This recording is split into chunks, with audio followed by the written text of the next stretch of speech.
प्रिय मित्रों, प्रभु यीशु मसीह के पवित्र नाम में आप सभी को मेरा नमस्कार। आज के हमारे मनन का विषय है भय पर विजय प्राप्त करना।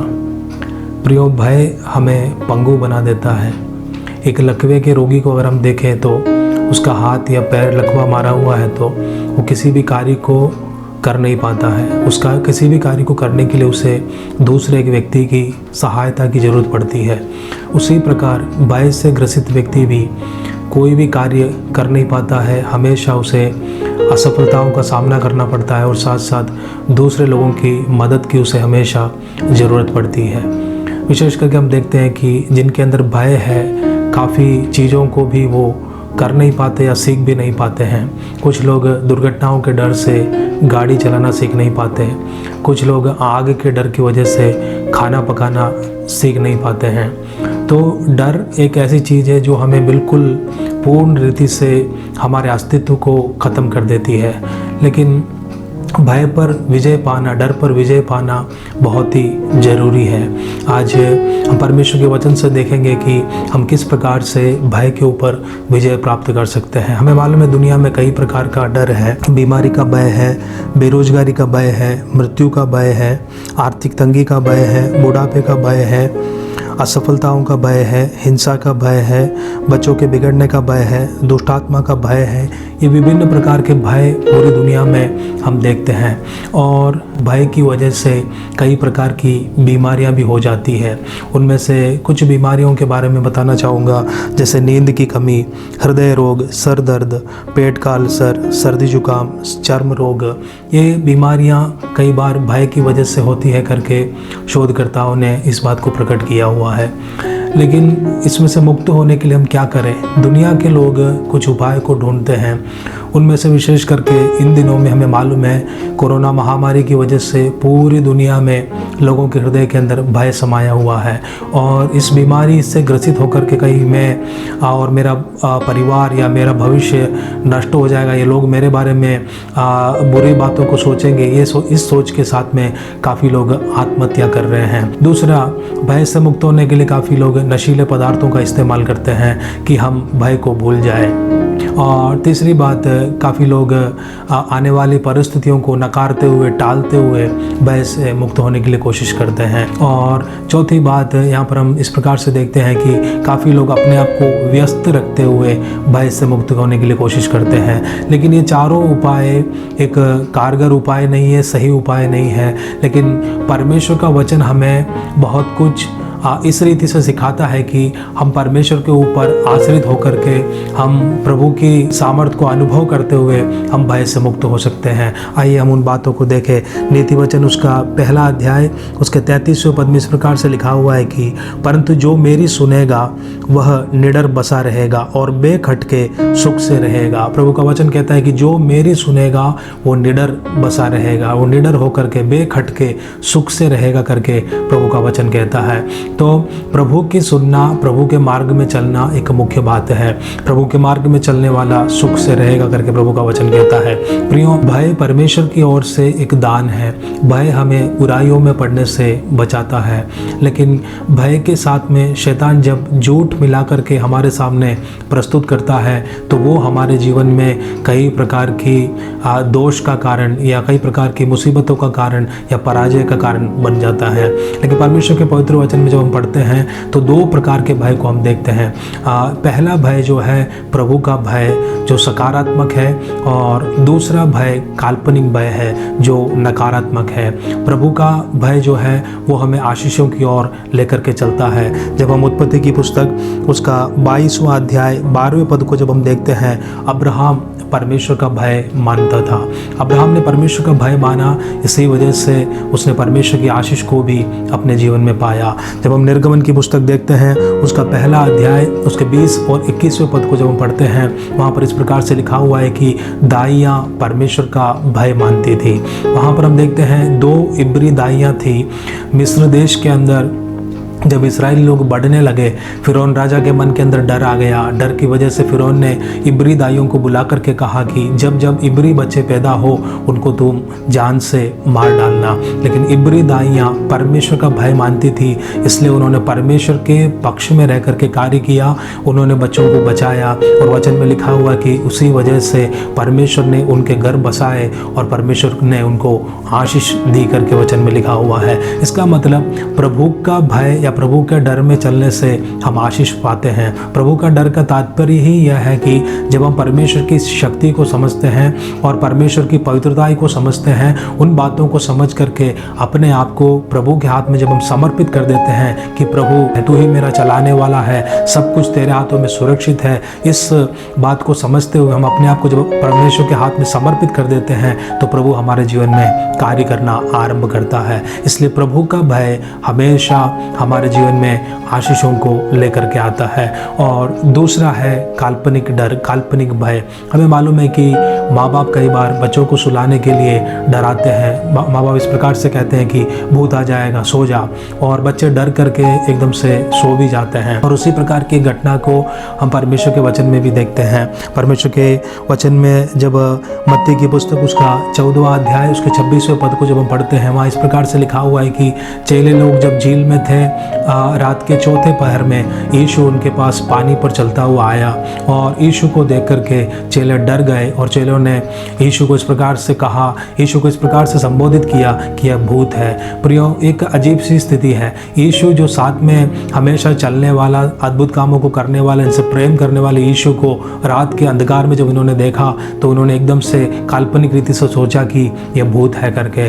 तो काल्पनिक भय जो है एक नकारात्मक डर है जो हमारे जीवन में हानि को उत्पन्न करता है। अय्यूब भी इस बात को कहता है। अय्यूब की पुस्तक उसका 3रा अध्याय उसके 25 और 26 पद को जब हम पढ़ते हैं, वहाँ इस प्रकार से लिखा हुआ है, क्योंकि जिस डरावनी बात से मैं डरता हूँ वही मुझ पर आ पड़ती है और जिस बात से मैं भय रखता हूँ वही मुझ पर आ जाती है। मुझे ना तो चैन, ना शांति, ना विश्राम मिलता है, परंतु दुख ही दुख आता है।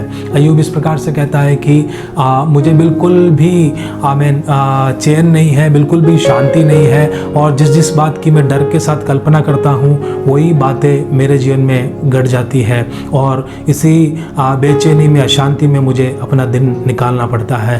प्रियो, दुनिया में भी काफ़ी लोग इस प्रकार से हैं जो अपने घरों की खिड़कियों को बार बार खोलते हैं, घर के दरवाजे को बार बार खोलते हैं और बाहर की ओर झांकते हैं, देखते हैं कि कोई नई मुसीबत मेरे जीवन में तो कहीं आ तो नहीं रही है। इसका मतलब उनके दिल के अंदर भय समाया हुआ है, इंतजार में रहते हैं कहीं कुछ नई गड़बड़ियाँ, नई दिक्कत, नई मुसीबतें, नई परेशानियाँ तो मेरे जीवन में कहीं आ तो नहीं रही है। लेकिन अय्यूब भी इस बात को कहता है, इसका मतलब काल्पनिक डर दुनिया में है और काल्पनिक डर हमारे जीवन में हानि का कारण बन जाता है। लेकिन परमेश्वर का वचन हमें क्या सिखाता है? आज आप लोगों के साथ में मैं 2 बातों को विशेष तौर से बताना चाहता हूँ। एक, उपस्थिति में चलना, भय से मुक्त होने के लिए उपस्थिति में चलना जरूरी है। दूसरा, अपने अधिकार को इस्तेमाल करना। पहले हम देखेंगे कि उपस्थिति में हम कैसे चले। प्रियो, इस प्रकार से हम सोचें, यदि एक बाप और बेटा दोनों सड़क से होकर के चल कर के आगे जा रहे हैं, दोनों ने अपने हाथ को, एक दूसरे के हाथ को अच्छी रीति से थाम रखा है, पकड़ रखा है, लेकिन वो छोटा बच्चा बीच में बाप का हाथ छुड़ा करके अपनी मस्ती में बाप का हाथ छुड़ा करके आगे की ओर भाग जाता है। लेकिन थोड़ा सा आगे भागने के बाद यदि उसके सामने से एक बेल आ जाए तो वो डर करके वापस पीछे की ओर आकर के अपने बाप के हाथ को पकड़ लेगा और बाप उसके हाथ को पकड़ेगा, उसको गोदी में उठा लेगा। जैसे ही बाप के हाथ में आ जाएगा, उसके दिल के अंदर से वो डर पूर्ण रीति से दूर हो जाएगा, क्योंकि उसे वहाँ पर उपस्थिति का ज्ञान मिलता है। उसे पता चलता है कि मैं बाप के हाथों में हूँ, अब मुझे कोई नुकसान पहुँचा नहीं सकता है। उसी प्रकार वही बाप और बच्चे के बारे में अगर हम सोचें, चलते चलते कई बच्चे इस प्रकार से भी करते हैं कि मस्ती में हाथ छुड़ा करके पीछे की तरफ भी चले जाते हैं, पीछे बिल्कुल धीमी गति में चलते चलते आने के लिए भी कई बार बच्चे कोशिश करते हैं। तो उस प्रकार से अगर वो बच्चा हाथ छुड़ा करके धीमी गति में पीछे पड़ गया, पीछे रह गया और धीरे धीरे अगर चल करके आते वक्त उसे एक कुत्ता नज़र आया या और कोई सांप नज़र आया, कुछ भी ना कुछ डरावनी चीज़ नज़र आ गई, तो वो फिर से वो भी आगे की ओर ही भागने के लिए सोचेगा। वो आगे की ओर भाग करके अपने बाप के हाथ को थाम लेगा और वहाँ पर भी बाप उसे अपने कंधे पर, अपने हाथ गोदी में उसे उठा लेगा। उस वक्त बच्चे के दिल के अंदर से डर दूर हो जाएगा। मेरे कहने का तात्पर्य है कि उपस्थिति में या उपस्थिति का ज्ञान होने से उसके मन के अंदर से भय दूर हो जाता है। उसी प्रकार है परमेश्वर के साथ में चलना भी। जब हम परमेश्वर की उपस्थिति का ज्ञान हमें मिल जाता है तो भय से हम मुक्त हो सकते हैं। लेकिन कई बार हम परमेश्वर का हाथ छुड़ा करके हम आगे की तरफ भाग जाते हैं। कई बार हाथ छुड़ा करके हम पीछे रह जाते हैं, पीछे आत्मिक जीवन से हम पीछे चले जाते हैं। लेकिन जब हम उपस्थिति से दूर हो जाते हैं, भय हमारे दिल के अंदर समा जाता है। जब इस्राएलियों के विषय में जब हम देखते हैं, इस्राएली लोग मिस्र देश से छुट करके जब जंगल से होकर के आगे बढ़ रहे थे, लाल समुद्र उनके सामने आया। जब वो लाल समुद्र के सामने पहुंच गए तब उन्होंने देखा कि अब हम पार निकल नहीं सकते हैं। पीछे की ओर अपनी आंख उठा करके जब उन्होंने देखा तो उन्होंने पाया कि मिस्री सेना उन्हें नाश करने के लिए आ रही है। तब उन्होंने मूसा से कहा कि हम नष्ट हो जाएंगे, नाश हो जाएंगे। लेकिन वहाँ पर मूसा इस प्रकार से कहता है कि खड़े खड़े प्रभु के उद्धार के कार्य को देखो, खड़े खड़े प्रभु के उद्धार के कार्य को देखो। जब हम निर्गमन की पुस्तक उसका 14वां अध्याय उसके 16वें पद को जब हम पढ़ते हैं, जब मूसा ने परमेश्वर की दुहाई दी, वहाँ पर ही इस प्रकार से लिखा हुआ है, परमेश्वर ने मूसा से कहा, तू क्यों मेरी दुहाई देता है? अपने हाथ की लाठी उठा, अपने हाथ को पानी की ओर बढ़ा करके परमेश्वर ने मूसा से कहा और मूसा ने अपना हाथ पानी की ओर बढ़ाया, लाठी के साथ अपने हाथ को पानी के ऊपर बढ़ाया और पानी 2 भाग हो गया और वो काफ़ी चैन के साथ में, सुख के साथ में उस बीच रास्ते में से होकर के आगे की ओर निकल गए। यहाँ पर एक मुख्य विषय मैं कहना चाहता हूँ कि मूसा परमेश्वर की उपस्थिति में चल रहा था। मूसा परमेश्वर की आवाज़ को सुन पा रहा था। मूसा परमेश्वर से बात कर रहा था और परमेश्वर को सुन रहा था। इन दोनों के बीच में आदान प्रदान का एक रिश्ता था। दोनों एक दूसरे से बातचीत कर पा रहे थे। इसका मतलब मूसा परमेश्वर की उपस्थिति में चल रहा था। यदि हम परमेश्वर की उपस्थिति में चले तो परमेश्वर हमें हर एक मार्ग में आने वाली बाधाओं से प्रभु हमें आगे बढ़ने में मदद करेगा और विशेष करके भय की हालत से, भय से प्रभु हमें मुक्त करेगा। वहाँ पर भय की एक हालत को हम देखते हैं, पूरे इस्राएल लोगों के मन के अंदर भय समा गया। लेकिन तुरंत मूसा ने कहा, खड़े खड़े प्रभु के उद्धार के कार्य को देखो। और मूसा ने तुरंत प्रभु की आवाज़ को सुन करके जो प्रभु ने कहा उस कार्य को उसने किया और उनके लिए द्वार वहाँ पर खुल गया। प्रियो, उपस्थिति में चलना एक मुख्य विषय है, मुख्य बात है हमारे प्रतिदिन के जीवन में, हमारे व्यक्तिगत जीवन में, प्रतिदिन के जीवन में प्रभु की उपस्थिति का ज्ञान होना बहुत ज़रूरी है। दूसरी बात हम देखते हैं कि अधिकार को इस्तेमाल करना। हम कैसे अपने अधिकार को इस्तेमाल करें? प्रभु के वचन में 1 पतरस उसके 5:8 में लिखा हुआ है कि शैतान एक गरजने वाले शेर के समान है।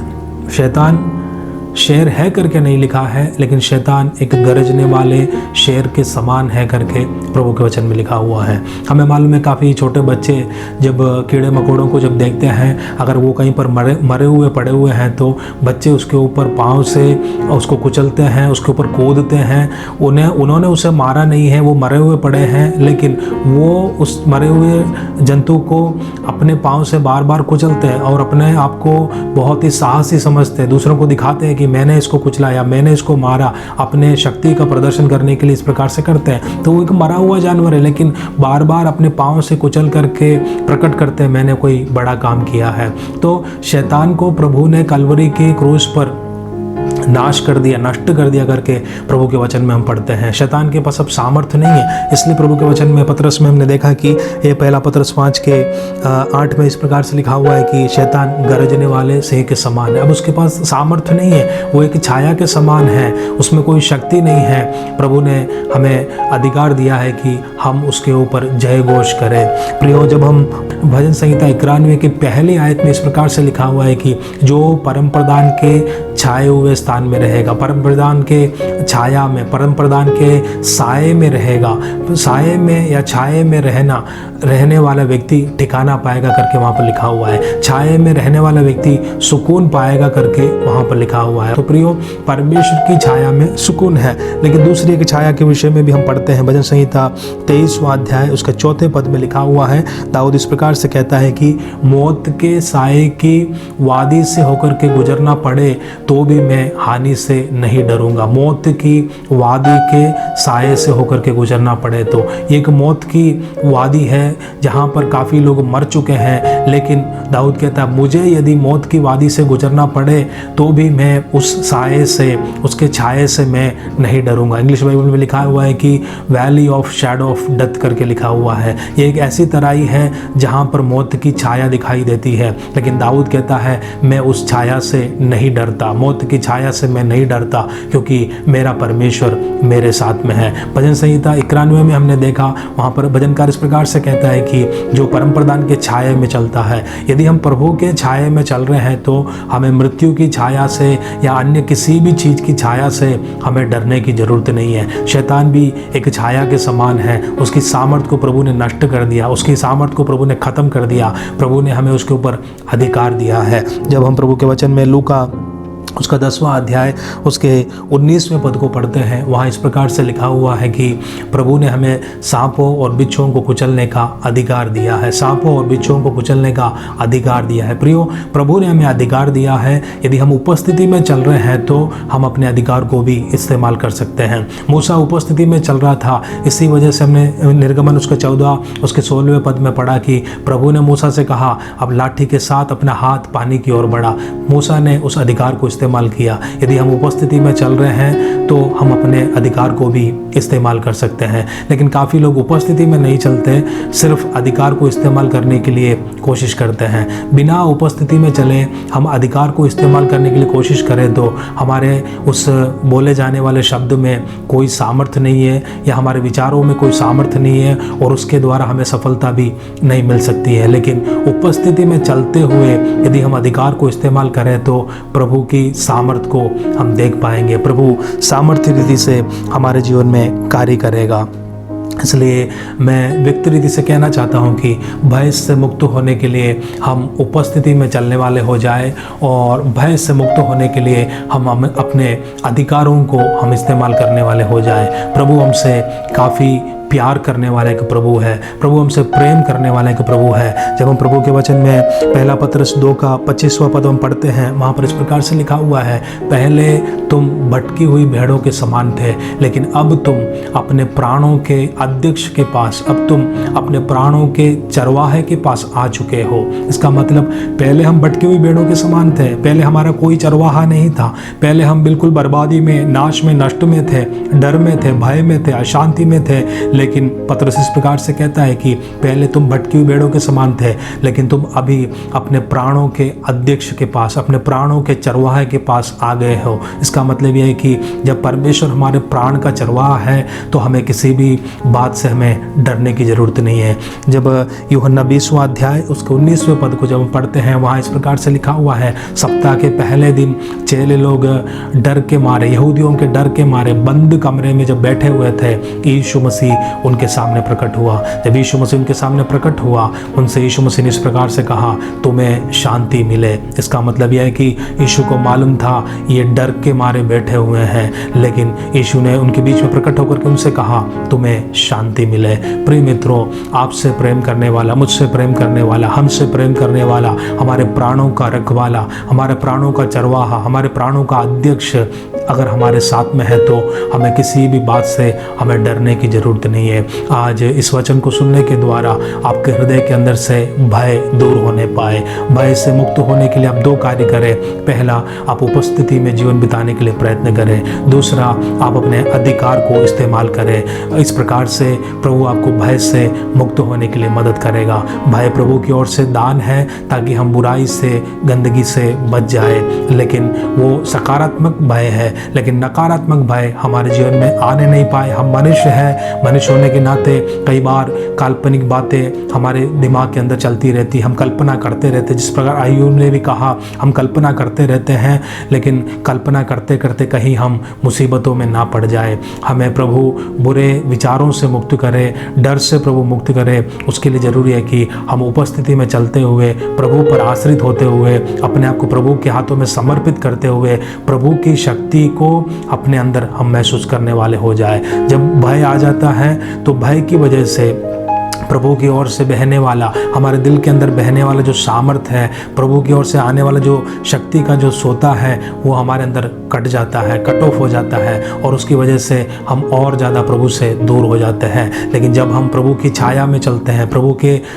उपस्थिति में चलते हैं, प्रभु की ओर से मिलने वाली सामर्थ हमको निरंतर मिलती रहती है। भय आने पर भी हम विजयी हो जाते हैं उसमें। इसलिए प्रभु इस संदेश के द्वारा आपको आशीष देने पाए, आपको प्रभु मदद करने पाए कि आप भय से मुक्त हो जाए। दुनिया का कोई उपाय नहीं, बल्कि परमेश्वर का वचन की सामर्थ, प्रार्थना की सामर्थ आपको भय से बाहर निकाल करके आशीषित करने पाए। प्रभु इन वचनों के द्वारा आपको आशीष दे। हम प्रार्थना करेंगे। हालेलुया। स्वर्गीय अनुग्रहकारी परमेश्वर पिता, इस सुंदर समय के लिए तेरा धन्यवाद करते हैं प्रभु जी। मुझे सुने हुए भाई बहनों के लिए मैं प्रार्थना करता प्रभु जी, यदि उनके हृदय के अंदर प्रभु भय समाया हुआ है और यदि उनकी आत्मिक आंखें बंद है, तो आज इस वचन के सुनते वक्त में उनकी आत्मिक आंखें वचन के ज्ञान को पाकर के खुल जाने पाए प्रभु जी। तो उनका आत्मा का चरवाह है, तो उनका प्राणों का रखवाला है करके उनको अंदर से एहसास होने पाए प्रभु, और पूर्ण रीति से अपने जीवन को तेरे हाथों में समर्पित करने पाए।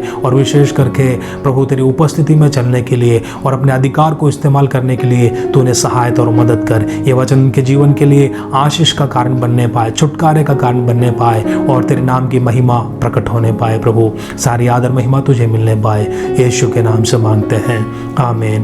प्रभु आपको इन वचनों के द्वारा आशीष